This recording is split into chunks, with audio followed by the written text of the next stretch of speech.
Representative West, nice to see you this morning. Welcome back to the show. Good morning, and good to be with you, Allison, Clayton, and Dave. Great to have you, sir. Tomorrow, of course, all eyes on the Supreme Court. The first thing out of the gate, the Obama administration is going to try to put a halt to any actually sort of legal proceedings, basically saying this thing isn't even out of the gate yet, so you guys can't rule on it. What do you think is going to happen tomorrow? Well, I think that shows undue influence coming from the executive branch, and I think once again you see an Obama administration that does not understand that we have co-equal branches of government, being the legislative branch and also the judicial branch, and for them to try to influence any decision in the Supreme Court once again shows that they have no real concern about the founding fathers and how they established our government. Do you think there's a way that the Supreme Court could rule some tenets of the Affordable Care Act unconstitutional, some in place? Well, I think at heart of the matter, Allison, is when you look at the individual mandate. The individual mandate, really, they're trying to go to the Commerce Clause of the Constitution. But I did some cross-referencing and some study to include Edwin Meese's Guide to the U.S. Constitution.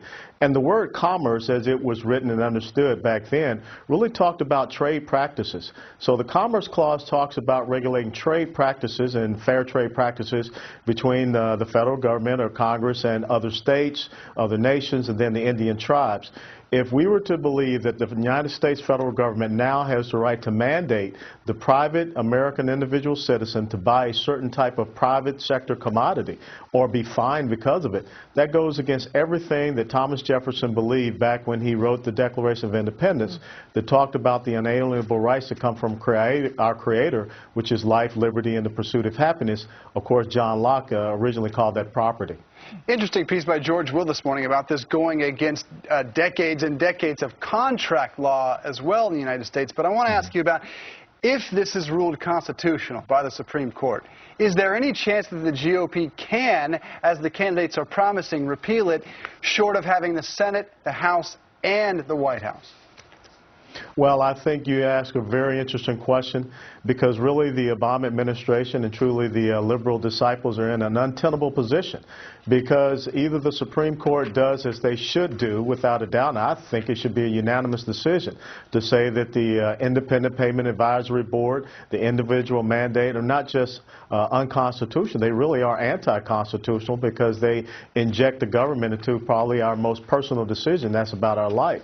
But the thing is this, if the Supreme Court does rule it to be constitutional, then you will see the American people rise up and understand that this is truly a threat to what the United States of America is, a constitutional republic.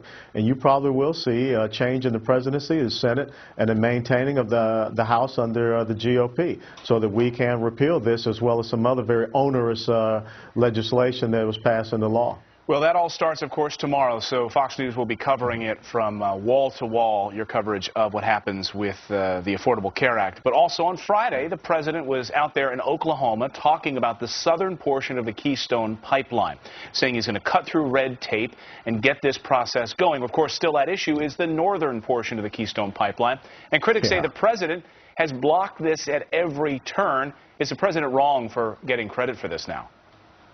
Well, you know, leaders take responsibility and not credit. And I think that when you look at this whole thing about the southern portion, it would be very much the same as if I went home right now to wash my car and I cut the water hose in half and I said that I was still going to wash my car with the lower part of the water hose without being able to turn on the spigot. So this is absolutely insidious what the president is talking about. Well, Colonel Allen West, it's always great to talk.